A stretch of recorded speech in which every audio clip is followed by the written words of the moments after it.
अस्सलाम वालेकुम, कैसे हैं आप सब। आज हम बनाने लगे हैं गजरेला। सर्दियों की मशहूर सौगात, लोग बड़े शौक से खाते हैं, बच्चे ख़ास तौर पे। ये मीठे के तौर पे हमने ये बनाना है, जिसके लिए हमने लिया 1 पाव ये गाजर, जिसे हमने कद्दूकश कर लेनी है, और आधी प्याली चावल। चावलों को हमने धोकर तकरीबन आधा घंटा या 1 घंटे तक गीला रखना है, जब तक हम गाजर को कद्दूकश कर लेते हैं। ऐसा कद्दूकस करना बड़े एहतियात से कीजिएगा, क्योंकि उससे अक्सर ये होता है कि हाथ भी कट जाता है।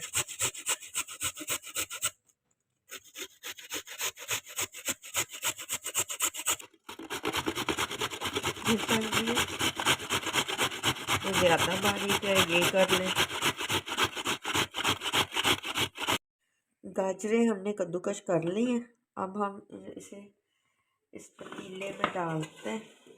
ये 1.5 किलो दूध में गजरेला बनेगा। साथ में ये चावल जो हमने आधा घंटा पहले गीले करके रखे थे, इसको शामिल करेंगे। पानी शामिल कर हम चूल्हे पे रख देंगे, बिल्कुल डिम आंच पे, जब तक गाजर और चावल हमारे गल जाए। ये 1 कप पानी हमने इसमें शामिल कर दिया। अब हम इसे चूल्हे पे रख देंगे, बिल्कुल डिम आंच करके। ये हमने चूल्हे पे पतीले को रख दिया जब तक ये गलते हैं।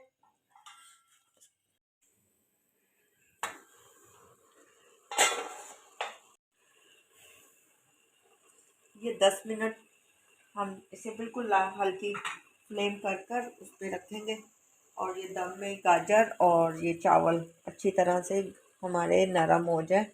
उसके बाद हम इसमें दूध शामिल करते हैं। ये पानी तकरीबन खुश्क हो चुका है।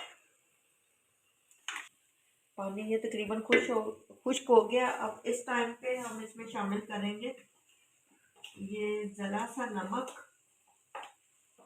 ये ऑप्शन है, क्योंकि कुछ लोग इस्तेमाल करते हैं, कुछ नहीं करते, लेकिन मैं मीठे में चाहे खीर हो चाहे गजरेला हो, मैं बीच में ज़रा सा नमक डाल लेती हूँ। इससे ना फ्लेवर बड़े मज़े का आ जाता है इसका। ठीक, अब साथ में तकरीबन 1.5 किलो जितना दूध है जो वो मैं शामिल करूँगी इसमें।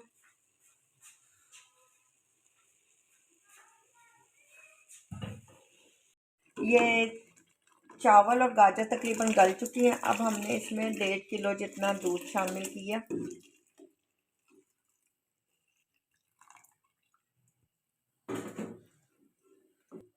दूध को बॉईल करके फिर मैंने डाला। ठीक है, वैसे कुछ लोग कच्चा भी डाल लेते हैं, लेकिन मैंने बॉईल करके फिर इसमें शामिल किया है।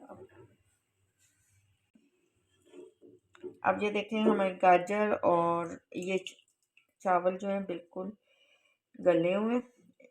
ये आप इधर से देखें। ठीक, अच्छा, इस टाइम पे आके हम इसमें चीनी भी शामिल कर देंगे। 1 कप चीनी ये हमने निकाल के रखी है, ये शामिल करनी है। और हस्बे जायका, कुछ लोग ज़्यादा मीठा पसंद करते हैं, कुछ लोग कम।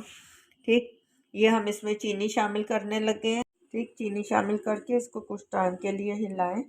अच्छा, इसमें ये होता है कि कुछ लोग चावल का आटा भी शामिल कर लेते हैं ताकि वो जल्दी हो जाए, लेकिन मैं इसमें चावल इसलिए करती हूँ कि जिस अच्छी तरह से गाजरों के साथ चावल भी अगर पकते रहे ना, उनका अलग से टेस्ट आता है। चावल के आटे से जल्दी तो बन जाता है, लेकिन वो टेस्ट गजरेले का नहीं आता। इसलिए जितना हम इसे पकाएंगे गजरेले का, उतना टेस्ट अच्छा आता है। ये देखें, अब ये बिल्कुल तैयार होने वाला है। बस 15 से 20 मिनट। अब आप इसे मुझसे, अच्छा, इस टाइम पे आके आपने इसमें खोया शामिल कर देना है। ठीक, और अब 15 मिनट तक आपने बार बार इसे चलाना है ताकि ये नीचे ना लगे। और मीठा वगैरह आपने चेक कर लेना है कि अगर कम या ज़्यादा है तो आप इसमें शामिल कर लें। जब तक हम ड्राई फ्रूट काटते हैं। ये गजरेला हमारा तैयार हो चुका है। ये देखें बिल्कुल हर चीज़ साथ मिक्स हो गई है।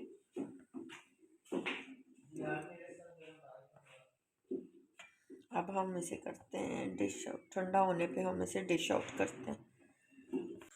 गजरेला हमने डिश आउट कर लिया है, बन के तैयार हो चुका है। ये देखें हमने निकाला है ठंडा होने के बाद, इसको गार्निश किया।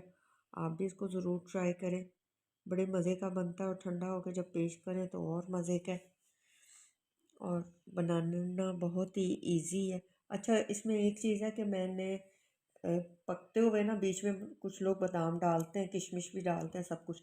इस वजह से मैंने ऊपर गार्निश के लिए बादाम डाल दिए, वरना पकते हुए एंड में जिस टाइम खोया डालते हैं ना, उस टाइम पे बादाम, किशमिश, पिस्ता, नारियल भी कटा हुआ, ये चीज़ें डालते हैं। लेकिन मेरे घर में गजरेला बिल्कुल सिंपल पसंद किया जाता है, सिर्फ ऊपर गार्निश कर ली जाती है, इसलिए ये भी ऑप्शन है। वरना आप ये ना सोचें कि मैंने गजरेला पकते हुए बीच में कोई चीज़ ऐड नहीं की। हमारी रेसिपी तैयार है, आप भी इसको ज़रूर ट्राई करें, बहुत सिंपल है। अगर अगर आपको मेरी रेसिपी पसंद आए तो चैनल पे लाइक और सब्सक्राइब ज़रूर करें।